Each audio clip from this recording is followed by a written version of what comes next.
Hello there, and welcome to the I Never Knew podcast, also known as Inc. This show dives into the life experiences of people who have been through it all and have come through the other side stronger, better, and triumphant. Each story is raw, authentic, and, at times, heartbreaking. One thing joins it all together: the fact that the stories can help the listener learn and grow. Hosted by life coach Maureen, she sits down each episode with a new guest who will empower the listener to set out on their self-discovery journey and start to heal. Now you'll be joined by Maureen and her special guest. Please enjoy the show.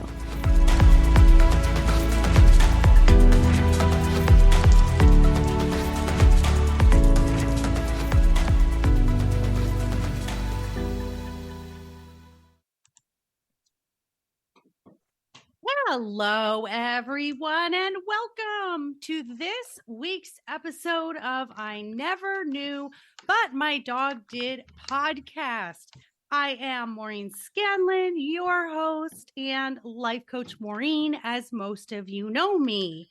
So excited that everyone is here today. I really appreciate it. I do want to extend just today's a day of gratitude, and I was thinking today of what was I grateful for, and it really is, it's my listeners, it's my clients, it's my podcast guests, it's everyone who takes that time. You're not paid to be here, but you take that time because you care. You want to be inspired. You want self-help. You want to live a better life, be a better human. And so my gratitude today is to you for being here with us. And when I say us, I say me and my next guest, who is absolutely fantastic.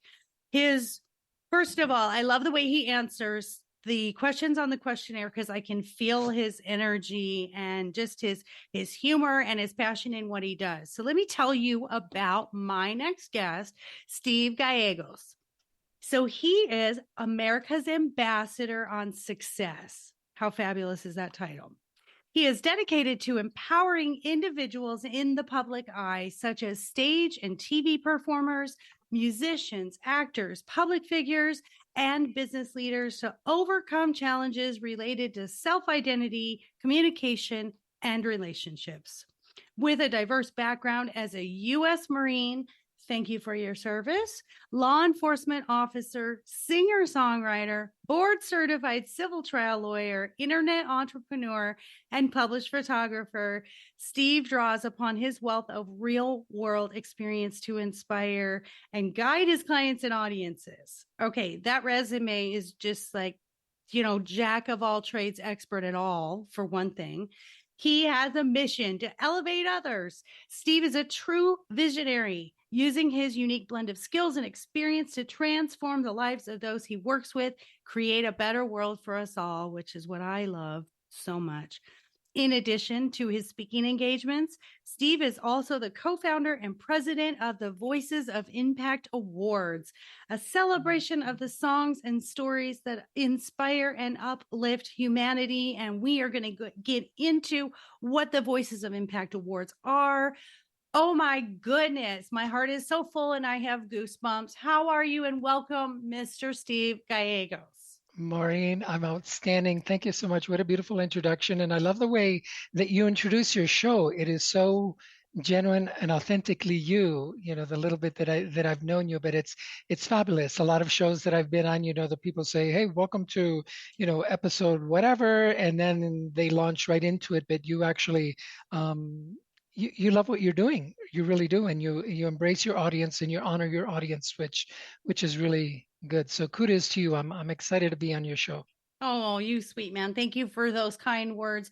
The way I see it, and I think it just transpires with my listeners, is I just want to have conversations. I don't want anyone to feel like we have to have any kind of a format or, we have enough of that in our lives. I think we have enough rules and regulations and limits in our lives. This should not be one of them. And if people are coming here to learn and be entertained, let's just let it flow. And that's what we're all about. And I know we already can feel how genuine and authentic you are. So here on I Never Knew, we start with our knee story, the impactful struggle, heartbreaking, whatever it was in your life. And we've had many moments, I know, all of us in different phases. But really, if you can sort of pinpoint that time in your life where you were like, man, this is just not where I want to be. Something is stopping me from being fulfilled. What's your knee story? Oh my goodness, I have several of them, but it all started with one, right? Because first of all, none of us get out of this life alive, if you will, right? And by what I mean that is obviously there's going to be an end to our journey here on earth, and however you believe is going to happen afterwards is going to happen afterwards in accordance to whatever plan you believe exists for you. But while we're here, it's not all sunshine and rainbows, and a lot of people do want it to be. But I did a TED talk several years ago where I talk about the idea of bad things happen and why that's good. And I use the example in that talk about the reason, Maureen, we go on vacation. Most of us are bored after a couple of days sitting on the beach sipping Mai Tais. It's like, okay, I'm bored. I need something to do. And we can't wait to go back home and get back into the mix of things, emails, solving problems, and those kinds of things. And the reason is that because we're here, I believe in large part to solve problems, not just for ourselves, but for others, right? And so none of us make it through without any struggle. And my struggle started early on when I entered this world. My parents programmed me to believe that I was a good for nothing. And I didn't understand why until many, many years later, after studying personal development and the human mind and, where we come from, where we're going, why we do what we do. But they experienced a lot of abuse and struggle when they were children too. And so their only knowledge of how to express love to their children was to abuse them, call them names and those kinds of things. So growing up, thinking and believing that I was good for nothing, well, the more good for nothing I became, such that I attempted suicide multiple times before I was 17 years old because I didn't realize my value. I didn't recognize my worth. I didn't know what the future looked like or what would be in store for me, after, for example, high school. So as I tried, the times that I did try to take my life, there was always something inside of me that says, no, don't do it. And I would unwrap the plastic bag that I'd wrapped around my head and take a deep breath and cry and, just go on with my life until the next episode. And a friend of mine, my high school girlfriend, actually gave me a book called The Power of Positive Thinking by Norman Vincent Peale. And in it, I read 7 words that actually changed and impacted my life. And those 7 words were change your thoughts and change your world. Now, Maureen, to be honest with you, even though I had read the book or some of it, I didn't know that it was possible to change your thoughts. I didn't know what that meant. I had no concept that really, is that possible? It was just something that was way over my head. But the last part of that phrase, change your world, I knew I could do that. And that to me meant running away from home because I'd done that before as a kid and I had a good experience. I wish I could have, back then where I ran away to just stayed there.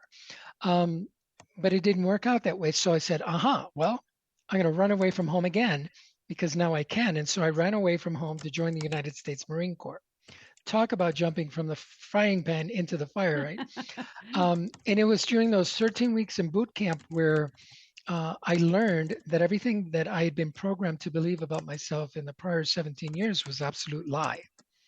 And that I was valuable, that I was good for something, that I did have worth, that I did have something to contribute to the world. But I have to express also that I didn't realize it in those terms even then, right? So even then I knew that all that stuff was BS that my parents had led me to believe about myself, but I hadn't quite gotten to the maturity level to recognize I do have value, I do have worth. I did say, yeah, I can do stuff. And real quickly, what happened there was 3 other Marines or recruits to become Marines in my boot camp class who were primarily Spanish speaking, and they were struggling with the academic portion of the training. And nobody asked me to do this, Maureen. Nobody suggested it, but I decided to tutor them. And so at night, when everybody else had gone to bed, the four of us would wake up and we'd go sit on the cold, wet, musty tile floors of the showers in the Paris Island squad base. And there I would go over that day's material. I would translate it from English to Spanish. We would have a discussion about it so that I knew they understood it. About a week and a half, 2 weeks into this, we're doing our thing, and then our drill instructor starts coming in.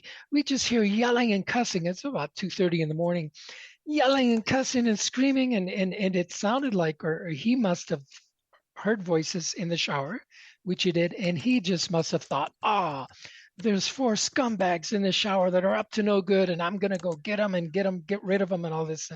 Well, when he came upon us and he saw us sitting on the floor with our, notebooks sitting in front of us and, scared the what out of us, I got up and put my heart back into my chest and I stood up and I said, "Sir," because he had asked what we were doing. I explained it to him and he looked at us like in disbelief. "Really? You guys aren't getting freaky in here?" "No, we're just studying." Right. Right. So he left us alone. He said, "Carry on." Well, fast forward to the end of boot camp, I graduate number one in the class, meaning the equivalent of valedictorian.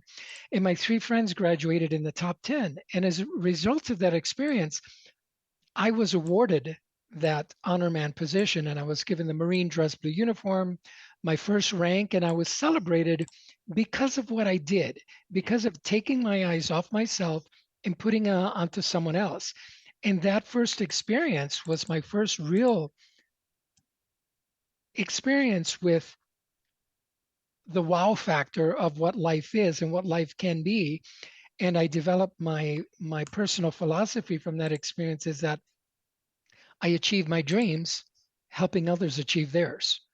Meaning that if I can do for somebody else to get them where they want to be, I don't even have to ask for it. It's going to come from them or from somewhere else in the universe, but I'm going to eventually get what I want.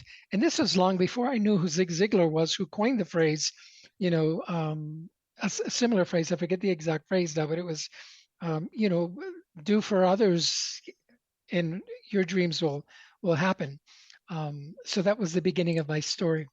Yes, all of that is so great, and I wrote down some notes, and what I love is what you said at the very beginning. We're here to solve problems, whether it's our own or others, and that's just in the big scheme of things. We're here for experiences. We don't want rainbows and butterflies every day. That would be boring. Like you said, we don't sit on a beach. We don't want to stay there for eternity and have no stimulation. You have to have, I think you have to have a little bit of chaos in your life. You have to have a little bit of loss of control and a little bit of controversy. And that's what gets you to grow. If we don't have that stuff, we stay stagnant, just like we were talking about off air. COVID gets you made us sort of stagnant and made us look at ourselves and say, what kind of challenges do I like?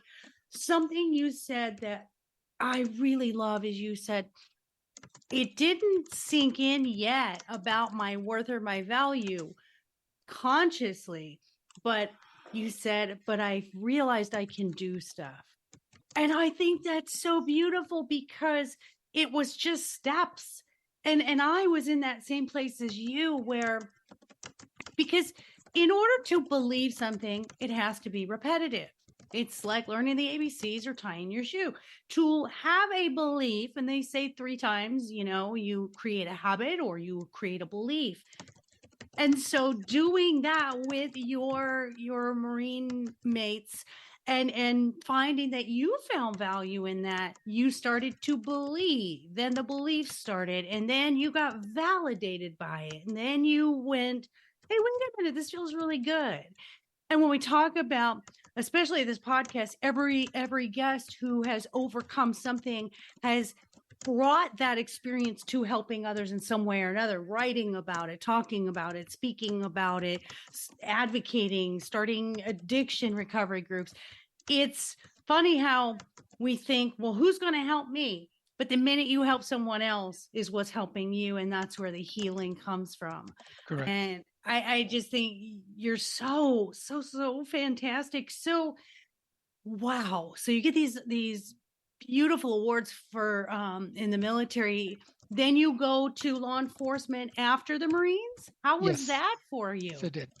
It was an exciting time, and it was an obvious transition from going to military to law enforcement because they're, essentially two sides of the same coin. It's just you're serving in different environments, Yeah. especially because in the Marine Corps, once I was out and I finished my basic training and then my weapons training, I was in the infantry and I was involved in the backup evacuation forces for the evacuation of Saigon in 1975. And when I came back from that, because I didn't like the idea of you're 17 years old, time to make your will.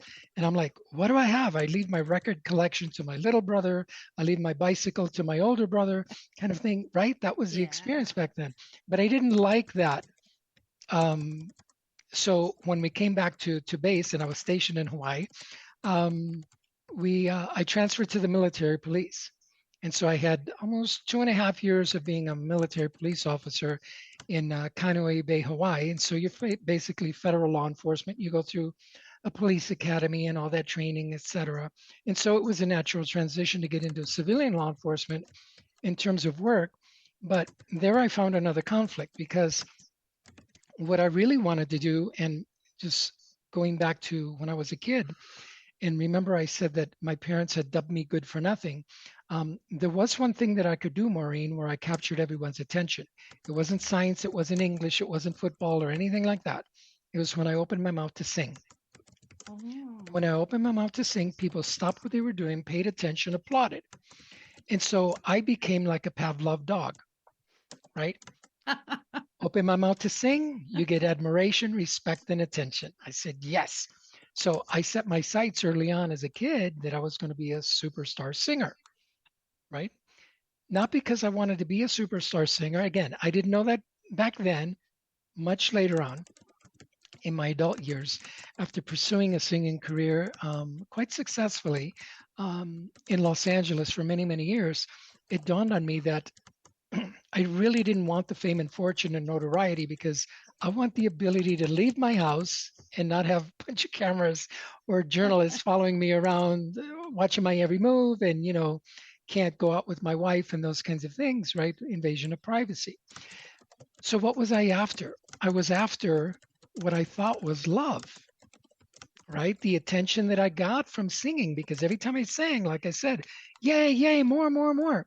And every other time when I did regular schoolwork or homework or whatever, I didn't exist, right? I was like the non-existent kid. And so I grew up believing that love was gained from the stage. And so while I'm in law enforcement, and the reason I moved from the Marine Corps in Hawaii to Los Angeles, California is because LA was the music capital of the world. I'd never been to LA before. So I'm there as a police officer and I'm singing in clubs at night. And my commander used to harass me because he'd say, you're going out to these clubs at night singing and people are doing lines of coke in front of you at the table and said, you're a police officer. Why don't you arrest them? I said, they can do what they want. I'm not there as law enforcement. I'm there to sing and entertain and have fun. And so it was always a conflict. And then I get to the point where as a police officer, it's a very close community. As we're seeing today, there's a blue line that, you don't cross if you wear the uniform. And there's just a lot of negativity outside of being a police officer. And so we would circle the wagon, so to speak, and we would only hang out with cops. And when we hung out together, we would talk shop, we would talk cop things. Everybody else was against us. It was us against them, right? And I didn't like that feeling. I knew there was something it was a disconnect. Even though I engaged in it, and even though I participated in it, and even though it was my life, I knew that I wanted something different. And so I left law enforcement to pursue a law career only because one of the judges that I worked for as a bailiff in his courtroom, while I was with in law enforcement, he said, you know what, you're pursuing an entertainment career. Why don't you become an entertainment lawyer? Because they run the whole business and you can open doors as a lawyer that you could never open as one in a million singer-songwriters trying to make it in the business. So I said, oh, that sounds cool. And I can wear Armani suits too. Woo! Woohoo! Yeah. So I said, why not? So that's why I went to law school, not because I wanted to save the world and fight for justice, even though I did that and I did it very well, became board certified and everything. But it wasn't the reason that I did it, right? And so looking back at this, the reason I joined the Marine Corps wasn't to join the Marine Corps, was to run away from home. The reason I went into law enforcement was not to become a cop. It was an easy job while I was pursuing my music career. The reason I became a lawyer was not to become a lawyer. It was to open doors to further my music career. Interesting, isn't it? I really like that because that's really helpful to myself and listeners, because I tend to be an overthinker, and when I'm planning something, like I'm kind of an all in or all out. It's like I'm either going to go instinctively with the intuition and the 5-second rule, and it feels good, I'm doing it, or I'm the other side where I got to think it to death and then I talk myself out of it. And I love that you start off in life like you're good for nothing, you're not worth anything, and you just kept changing the trajectory of your path by creating this thing. And having an upbringing very similar to yours, love my parents, and as they've gotten older, we've confronted a lot of things, and same thing, I've realized they just carried on these generational beliefs until I decided I'm not doing that anymore. And so they were the ones where, there could be a beautiful blue sky out there and there's one gray cloud, and they'd point out the one gray cloud to me. So I always doubted because I wanted to be an actress. That was my absolute dream. In high school, I was in, the drama club. And then I went to run away from home and got married at 18, and he joined the military. We were in Germany. So our stories are so similar, and it was just an escape, but I never escaped what the problems were. And then I went into after divorce, went into similar abusive narcissistic relationships. So I love that you said nothing I did really was planned, I just did it. So listeners, I think the moral of that is, don't overthink it. Sometimes just go with whatever the flow is taking you, and you'll figure it out. The lesson will come, and we don't have to have the reason when we're doing it. So that's fantastic. And then the duplicity of this dual life. I'm a police officer, yet this real part of who I really am is this singer, songwriter, and entertainer. I love that. And then you take that passion into law, where that can help others, and then that goes into more service. So I just love that. Now, where do we go? Because your story just keeps going on, and I'm just completely enamored and intrigued. And we're only getting started. But I want to but you said something just so critical. I think you summed up the whole show there when you said the moral of the story is just do it. And the reason, Maureen, that people don't do it and they overthink it and those kinds of things, I want to remind everybody, your beautiful audience, that the reason that you're having that inkling, right, that nudge, that urge to go explore, to move, to switch jobs, to switch relationships, to get into a relationship, to get out of a relationship, to move to a new city, to visit a new country, the reason that you have that inkling, that doesn't come from just out of nowhere. That is your guidance system. Each of us have a personal guidance system, right? And if we learn just to sit and be quiet and listen to that prompting, there's a reason you're getting a prompting for that and not to jump out of airplanes. There's a reason you're getting a prompting to go to law school to become an actor or write a book, and not go and study rocket science or whatever it is, right? There's a reason for that. So follow that prompting and just keep following it each step, and the path will become clear. I mean, we've heard that so many times, right? We've seen it in movies. Indiana Jones, I think one of his movies, I think the first movie, right? He's in I know that indie fans will crucify me for messing this story up, but he's inside this cavern on this perilous ledge, and there's a big chasm between him and safety, and he gets this prompting to step out, but he doesn't see where he can step until he actually takes a step, and the step appears, right? And we get signs like this all the time. So if you will just do it now, again, I didn't know what I was doing, but look at how beautifully, everything has turned out, right? Had I stopped anywhere along the way and really questioned it and said, yeah, I don't know what this is going to look like on the other side, I wouldn't be here with you today. And I love that. And I love that story because I always tell when I'm coaching anyone who wants to start a business or they want to start a new life or they're going through a relationship recovery, I always say, you don't have to know how, you just have to know why. And that's what you did. And that's what I did. It's, stop. If we stop looking backwards at this happened and this happened. And I always believed, oh, I was dealt a bad, hand in life, until I didn't believe it anymore, until I decided that no, that's not true. And I can have anything that I look at anybody else having or any desires that I have. And I love that you said our guidance system. And I believe I follow Abraham Hicks, who talks about, our higher self and our Esther. Yeah. Yeah. Esther. Thank you. And that's just it. You do what feels good. And you didn't know why you were doing these things. You just knew it felt better than where you were. And it's that simple. One of the reasons I write about the dogs is the dogs don't overthink anything. They just do what feels good in the moment. And that's the whole premise of we have to live life. Now we can't be irresponsible and, just continue, just, oh, I don't want to pay bills today. I would rather just go skip down the street. I mean, obviously there has to be a balance there, but I love that you're a shining example of, I didn't know where the step was, but I stepped out. So let's continue. Where did you go from there? So you went from being the entertainment lawyer and you said it actually ended up being more than that, right? Indeed. I did get to open the doors that I thought I wanted to open, but once I did open it, I felt like Dorothy arriving in the land of Oz finally. And she pulls open the curtain, and what does she see?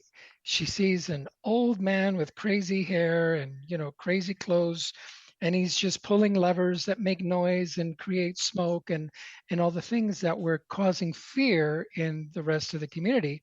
And she gets very upset, right? Well, I got very upset too, because pulling back the curtain on Hollywood and on the music industry, I experienced a lot of negativity. My clients experienced a lot of negativity. It's a very abusive environment. It's an environment that really does, and it's set up to take advantage of people. And I didn't like it. I didn't like that one bit.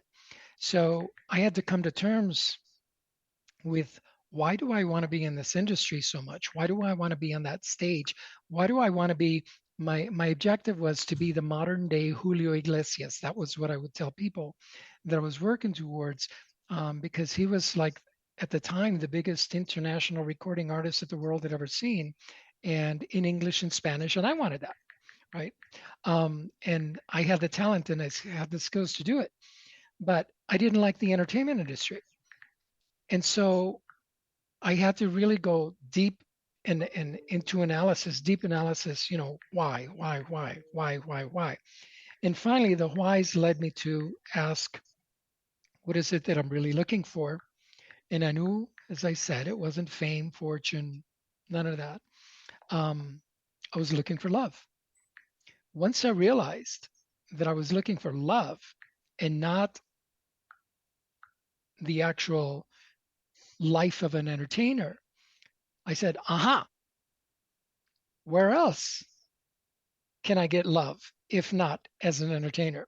So even still, right, I didn't have the maturity and the awareness to know I don't need to look at it for it outside of myself. That didn't come till later. I said, how else can I get love if not as an entertainer? So I said, photographers get love. They're creative. That was my second passion, right? It was my second hobby. Or it was my hobby at the time, because the music was actually a career. It wasn't a hobby. Law was a career, music was a career, and I had a hobby of photography. So I said, photographers get love. They create works of art that are going to outlive us, so you can create legacy. And how many times, Maureen, have you gone to your favorite restaurant and seen photos from the 1800s on the wall, with the people standing there with their pitchforks and shovels and, costumes and those kinds of things. And you wonder, what were their dreams? What were their life like? They looked like they lived a hard life, et cetera, et cetera. And I said, so my works of art will be hanging in restaurants and museums 200 years from now, and people get to see them. Yay. So I reinvented myself. So I decided, well, that's it then. I'm going to reinvent myself in Dallas, Texas as a photographer. Left the practice of law altogether. This was 2004. Left the music industry behind. I had a album that was considered for a Grammy Award, my first album. And so I had the makings of continuing, but I decided, no, I'm done. I'm done. Let's go and become a photographer. So I moved to Dallas, Texas, and I started shooting photos for motorcycle bike builders, custom bike builders, right? It was very big in the Orange County chopper days back in the early 2000s, mid 2000s, et cetera. And it was a big deal. And so I would go around to these events in Austin. There was a big bike week in Austin. And I would go around to the custom bike builders and hand out my business card, introduce myself, and they would look at my card and go, "What? Gallegos? Gallegos what? How do you say your name?" Right? Because my business was Gallegos Photography. You pronounce my name beautifully because you only look like a white girl. but these guys not only looked like white people, but they were beautiful white people. Beautiful white people, right? I'm not getting down on them at all. But I figured, much like you said earlier before we came on the show, Arizona, I know how to speak Spanish because Arizona. That's right. Shout out to the West Side Glendale High School graduate right here. I mean, I was probably more the minority at my high school. So yeah, I the Hispanic pronunciations and the demographic, I mean, that's like that's normal for me, but people get surprised when they look at me and say, exactly, you understand some Spanish. So Mr. Gallegos comes along. So Gallegos's phone is not ringing. And I would go back to I had hired a marketing firm at the time to help me establish myself and get more clients. And it worked beautifully until I ran into this roadblock and they said, well, maybe you should consider changing your name. And then I got proud. Oh, I'm not changing my name for anybody, blah, blah, blah, blah, blah. Because I had been asked to do that as a lawyer. My partners asked me to change my name in a brief that we were filing with the California Supreme Court because they felt that the Supreme Court justices would just look at my name on the brief and dismiss it outright. And we had a big fight. I won, and I won the case too with the Supreme Court opinion. But so I'm there. Absolutely not. It's not going to happen. Well, this is the reality, right? So how about we don't change it completely, but we kind of make it something fun and exciting. What? How about Stevie G Photography? And it was like, wow, I like that. I can be Stevie G, right? Because it wasn't really changing my name. Right. The G's still there. I'm just shortening it. And Stevie, okay, I can do that. So I became Stevie G Photography. Now, when I went to these custom bike builder events, Stevie G, yeah, man, come on in and, let's talk and all this stuff. And I got a lot of business and the business grew. And as a result of that, I came to the attention of a magazine publisher who had a food magazine and a medical magazine in the Dallas DFW area. And I became their staff photographer. And there are several other magazines. I became their staff photographer. So life was good, right? I was on a roll. I was going to be this awesome, amazing photographer. And we were also talking earlier about joining the chamber, local chamber. I was a member of the Frisco Chamber, Frisco, Texas, and became very popular there through my photography. But people always would come up to me, Maureen, and ask me questions about life, love, sex, relationships, marriage, business, law, obviously. Not about photography. And I go, what's going on here? So I asked a friend, I said, why do you think I'm... And he said, well, you seem to have it all together. Now, clearly, I still don't have it all together, but I guess I put on a good show. So they believe I had it. Again, you just didn't have the belief. You did have it all together. You just didn't have the belief that all of those experiences made you this fantastic resource for all of those things that people came to you for. Exactly. So I started looking at that and I said, And so then I started looking at my Marine Corps days. I was a mentor, a tutor, trainer, teacher, guide. As a musician, I did a lot of that, especially when you're on stage, you're bringing the audience into a new experience. You're guiding them out of whatever bad day they had, those kinds of things with your song, with your music, because you have to know your audience. Yeah. As a lawyer, that's all you do is protect clients all day long and guide them and help them and those kinds of things. As a police officer, that's all I did. So I started seeing these common threads. You had mentioned earlier, all you need to know is why you want to do something. And I would suggest that if you don't know why, it's okay too. Just pursue it. The why will come later, right? Because now it's 2006, 2007. I'm now realizing the why. I've made all these career transitions because I'm here to guide and train and mentor others. That's my role. That's my purpose in this life, is to serve others in that capacity. Yes. And so I thought, okay, well, how can I monetize this? Again, 2006, 2007, there was this cottage industry coming up of life coaches. I didn't like the sound of it, but I did like executive coaching. So I went, I found a company in Dallas, got myself trained and certified as an executive coach. And then they would send me into corporations and chambers of commerce to teach the executive teams about ethics and time management and leadership and these kinds of things. But it was all follow the book. Okay, everybody turn to page 96 now. Everybody with me on page 90. But you could see, Maureen, the dead faces in the room where they would just check off, turn the page, look around, look at their clock. Because this stuff wasn't exciting. It wasn't hitting them. They were there. The only reason they were there is because they were told they had to go through this, right? Yeah. Diversity training, sensitivity training, all these things. So I said, I'm not making an impact. I'm not having any impact on these people at all. Because while we're sitting here talking about ethics and time management, John over there is having an affair. Bob is concerned that his kids are on drugs. Sandy over here on the other side, she's got gambling addiction, right? Yeah. And those are the reasons that they're not performing. Those are the reasons that they're not showing up for work, right? They're there physically, but they're not there mentally and energetically. Yeah. And so the company, the corporations, they say, I just want you to come in and help my team do this faster and better and more streamlined so that we can make more money. I said, no. You have to work on your people. You have to help your people become better so that they'll do better. Yeah. No. We just need sales training, right? We just need process. We need a marketing process. We need to streamline our copywriting, right? We need to change the colors. We need to change our brand. Okay, you can do all that, but none of it is going to work. None of it's going to have an impact until you start reaching the people. And the only way you can reach the people is to actually sit down one-on-one and have a conversation with them and figure out what's going on in their lives, right?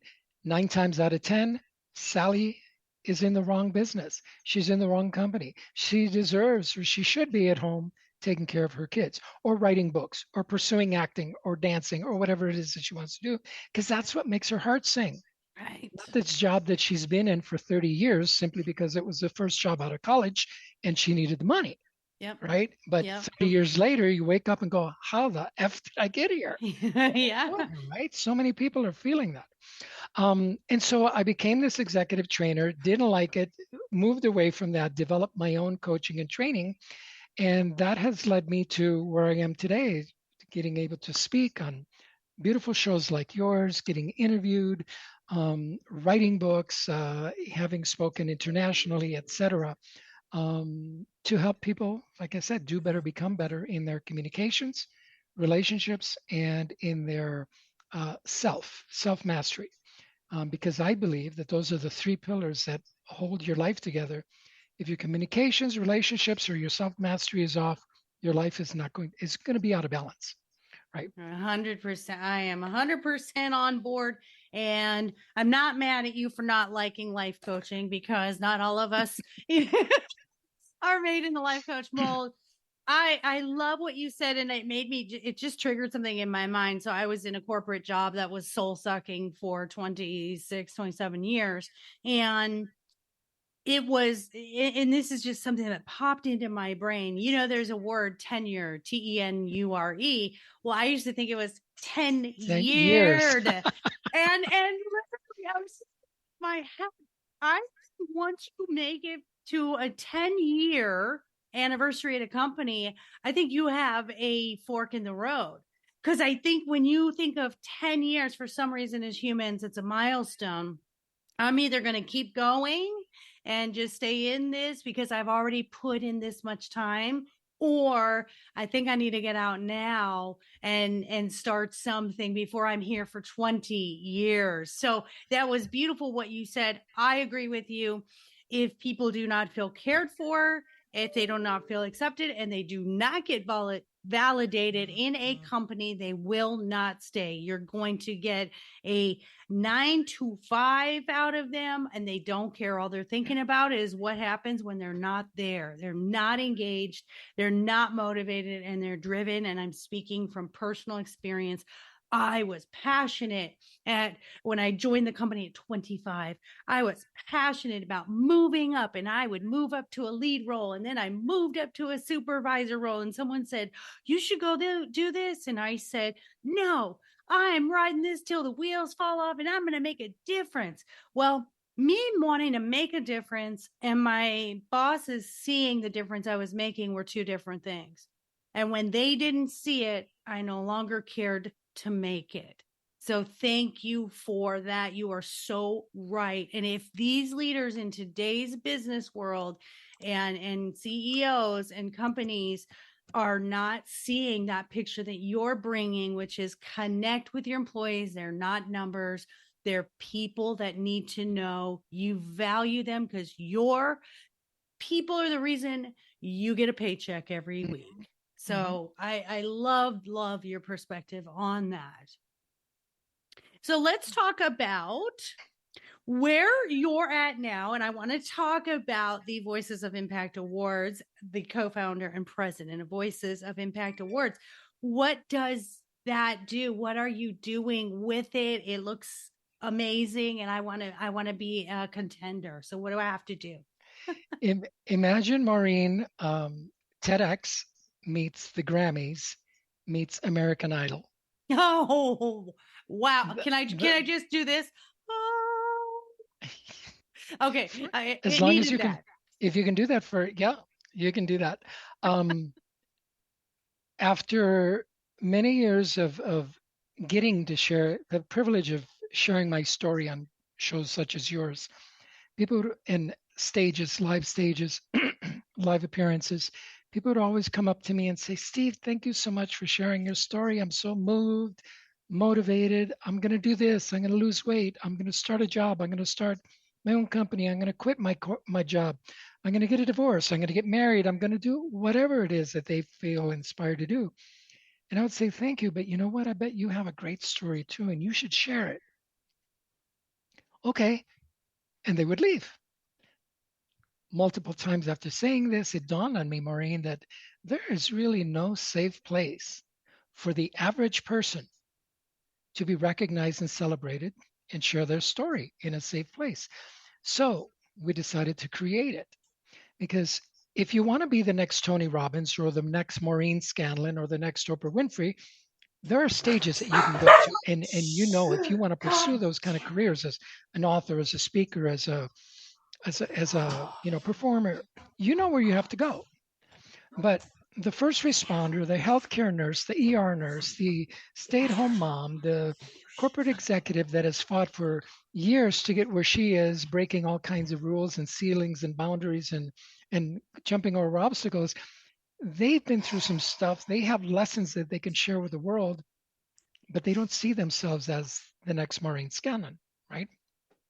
So is there a place for them to be celebrated and honored? And we said, yes, we're going to create it. Because just as you pointed out, the people in corporations, right? The employees that drive the profits and make the sales and create the products and services that the corporations go out and then sell and make billions off of, they deserve to be celebrated and recognized. And what a better way to do it than through our own awards show, the equivalent of the Oscars, but for the everyday person, the everyday hero. And so that's what we've created with the Voices of Impact Awards. So it's an annual event. This is our first year. And we're also going through our speed bumps and, learning curves and those kinds of things, because while I've produced concerts and events before, I've never produced anything on this scale. And so it's been a learning experience too. But essentially for the people that want to participate, it's just a matter of signing up and then submitting your story idea. You don't even need to have your story written yet.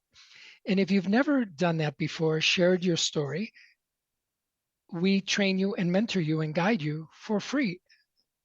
Wow. Right? There's mentors, there's resource partners, as we call them, that are professionals in writing, speaking, branding, presenting, all kinds of things, podcasting, and a number of other variety of things. So the participants get all this training for free, and then you have period of time before you actually submit the video of your presentation. These videos are analyzed by the judging panel, and then finalists are selected. 10 finalists will be selected to present live on stage here in Denver, in front of a live audience and a live judging panel, just like American Idol. And where the Grammys come in is because there's music involved, and you get to walk on stage to your own song. Right, Maureen, I know you've got this hero song that you love, that just fires you up, that wakes you up no matter how you're feeling. If you're feeling down, you listen to this song and it just picks you up and shoots you across the moon, right? That's the song you get to walk out to. So it's a celebration of the person, as long as you have a story that can inspire humanity. And we don't mean made up. We mean something that you've been through, and you've all been through it. Yeah.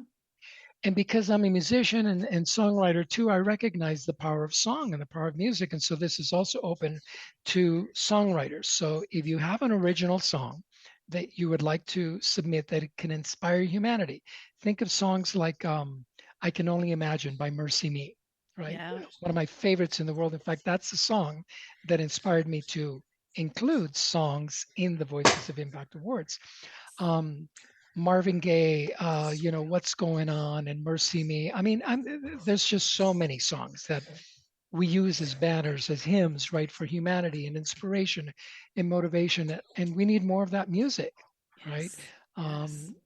And so that's what we've created. And it just sounds like fascinating. So amazing. And listeners, if you want to be a part of that, I agree with you. Music, the thing about music is it is a story with music. I mean, that's when you listen to the impactful songs, I think of so many songs when I hear them. Oh, I remember that stage in my life. I remember how that got me through. And the feeling that someone got it, someone's been there, they've had that heartbreak. Or, one of my favorites is Fight Song by Rachel Platten. It's always that kind of let's do this, or Unstoppable by Sia, or Champion by Carrie Underwood. Those are my theme songs. I'm walking on to Champion by Carrie Underwood, by the way, so save that song for me. It's impactful, and that you bring this all together, and that you recognize people, because there's a heck of a lot more regular celebrity heroes out there in the real world. No offense, celebrities, but you got a break and you're one in a million. And the real heroes and the real celebrities and the people who should be celebrated are those. Every one of my guests, I will nominate all of them. We're on episode 80. You are episode 85. All 85 guests of mine so far need to be nominated. So I thank you so much for that. And as we wrap it up, first of all, we're going to tell everyone how to find you. So shoot away anything that you want to share with everybody that you have coming out or upcoming, or how to sign up, where your websites are, all of it. Take it away. Thank you for that, Maureen. And thank you for a beautiful interview. This has been fun. It wasn't even an interview, it was a conversation, right? Yeah, awesome. And you're pretty awesome too. In fact, I'd love to invite you to interview on the show for the Voices of Impact Awards. We also have a audio and video podcast called From Story to Impact. where we highlight some of the contestants so whether or not you ever make it to the finals, and you probably will, we can honor you and celebrate you on our show. So I'll send you the invitation for that. Oh, you're amazing. Let me think about it. Yes. See how I didn't hesitate or overthink that, listeners. I'm in. Exactly. You'll know why later. You'll figure out the why later. Exactly. But for people to contact me, the first thing I'd love for them to do is for them to contact you. Reach out to Maureen and say, number one, thank you for producing this show and for introducing me to Steve, not only to Steve, but to your previous 84 guests, because it takes a lot of time and dedication and talent and sacrifice, really, to produce a quality show like this, like Maureen has. And, she doesn't do it for any other reason than to bring you the information that you need so you can create a better life for yourself. So she'll know how to get a hold of me. And if you're trying to reach Maureen and she's just so inundated with messages from people trying to figure out, how do I reach Steve?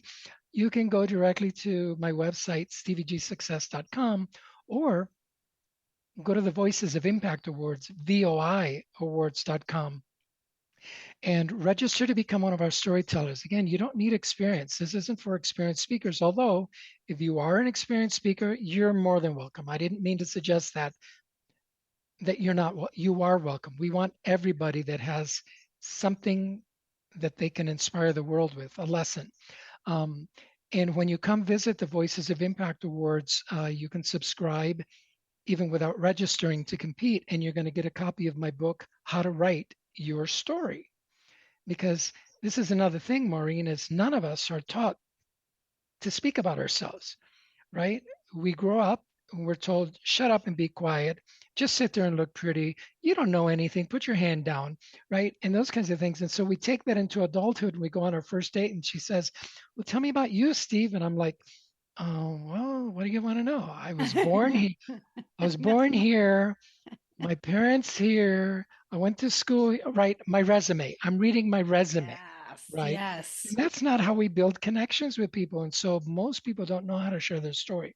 Yeah. So I wrote a book that'll teach you exactly how to do it. So you don't need to be afraid. So whether you use it in our awards or you use it at work or on your next date, go for it. I love it. I love it. Yeah, you're correct. Usually we tell our story in the context of it's what I do, not who I am. And that's the key to getting that impact in storytelling is who are you really and who needs to hear what you have to offer. So you're just absolutely fantastic. And I told you I would find a connection, and we had so many connections. So yeah, we're connected for life here. I cannot thank you for, as I always say, the hour of your life that you gave to me, you gifted to me, and that time to me is more valuable than money. And when you give me that hour of your life, I don't take that lightly. And I think it's just beautiful that I got to know you. You'd never come across my path any other way. That's why this podcast is my passion, and everything that I do is surrounded around this. If this is all that I did, then I would be completely fulfilled in life, but I have to keep moving forward. I can't be stagnant. Correct. So everything's always kind of heavy on my podcast. So what I like to do, my friend, is we like to end it on a little bit of a light note. And I have a little segment called Take My Money. Take my money. What this segment is I want to know, and I'm going to give some examples while you think on it.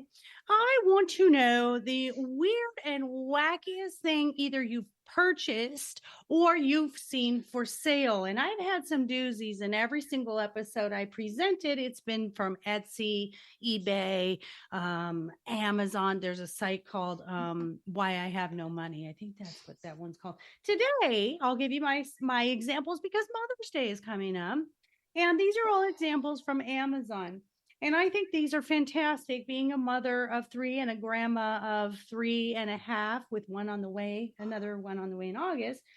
There's a candle, and on the candle it reads, Mom's Last Nerve. Oh, look, it's on fire. That one I really like. I think that's a cool one. There's another one. There's a mug. So there's a couple of mugs that I like. One is, sorry you had to raise my sibling. signed your favorite, which That is funny. I would definitely give my parents that one. There's one that's has chaos coordinator on it, which I can relate to that one. I love the chaos coordinator. There's also a you can have a throw pillowcase personalized with your face. So your mother can see your shining little beautiful face on her sofa at all times. And if anyone is like me, moms out there, if you have less than 20 pillows on your couches and beds, then you're not living life. And so why not? I would die to have personalized throw pillowcases of all of my children and grandchildren. Okay. And then I'm going to end it with my very favorite one, and I'm going to throw it to you. This one is actually kind of mean, but I think it's hilarious because it's kind of my humor. It's a mug, and it says in big letters, "Mom, you're going to be a grandma." And then underneath in small writing, it says, "One day, but until then, here's a mug." That's like such a tease. If you give it to your mom and she's been bugging you for grandchildren, it's a fantastic gag gift. It's mean, and she'll probably throw it at you or throw the personalized throw pillow at you at least, but that's fantastic.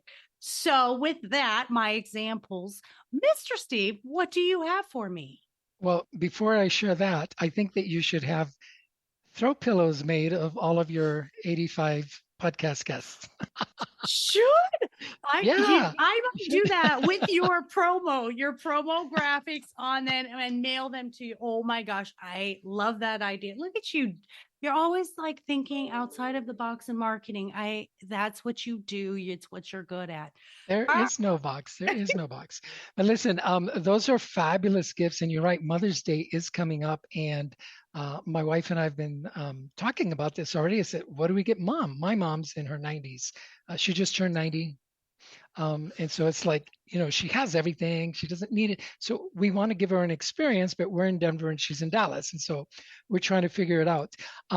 However, I have to share with you that my shopping privileges have been suspended indefinitely by my wife because, let's see, I was watching while we were living in Dallas, the Home Shopping Network.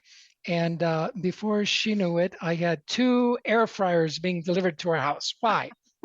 No reason. We didn't really need one, but we ended up giving one to my mom and we kept the other one. We used it maybe twice and then, it's collecting dust ever since.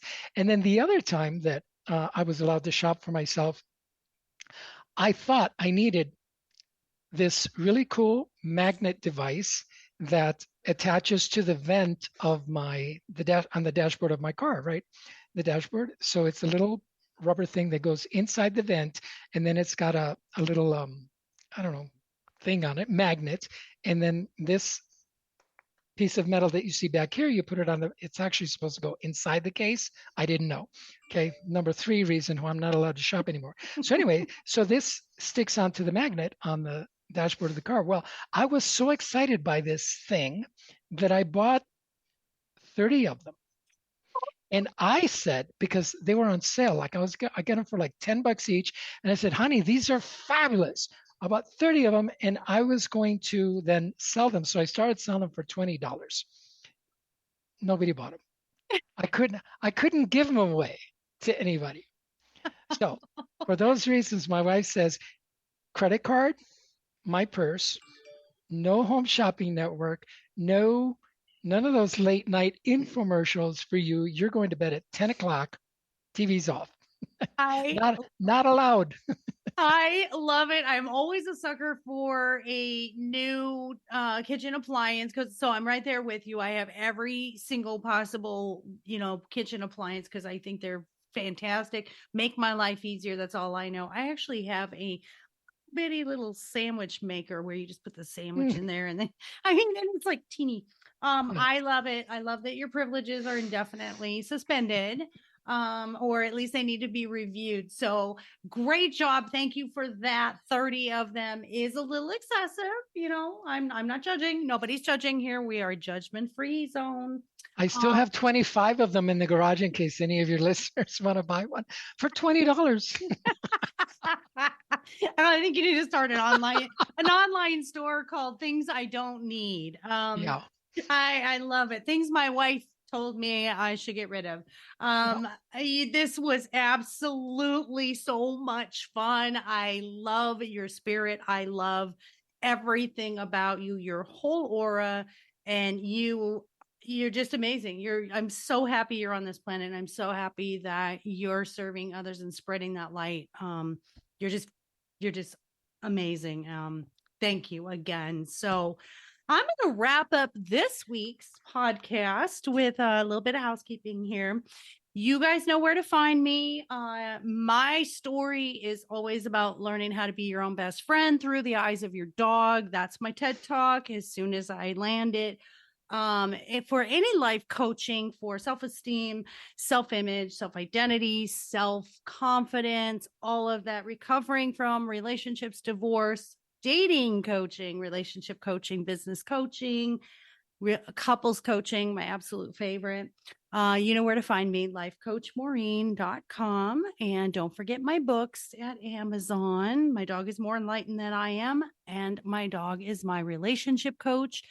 Our online boutique for healthy dog products and fun gifts. My dog is everything.net.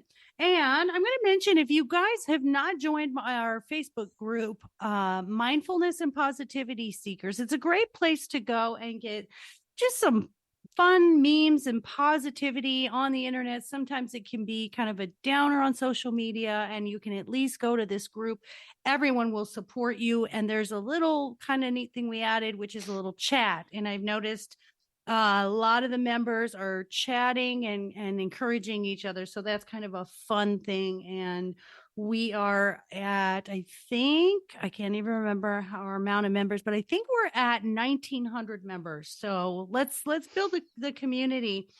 And by sharing this podcast as well, just tell your friends and family, hey, this is fun. We have wonderful guests on here that have so much to teach you, like Steve Gallegos, and many, many more wonderful, inspiring guests. Just share it. And I'm hoping to reach anyone out there who needs something. If they're at their knee moment and they need to hear that inspiring story and say, I need a little piece of hope, this is the place to find it. And it's everything that I live for. It's everything that I do. It's why I serve, because I want to be the voice my younger self needed. And that's always been my goal from coaching, writing, speaking, and podcasting. Let me be that voice for you, because you can do this. You can create your life. Just like Steve said, he didn't know why, but he just did it. And let's just do it. Let us help you take those first steps. So thank you all so much for being here. I love you all.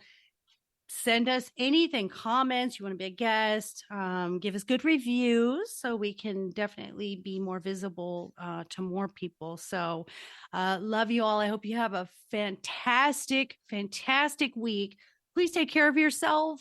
Take care of each other. Most of all, please take care of those furry babies and adopt, don't shop. And until next week, I'm out of here.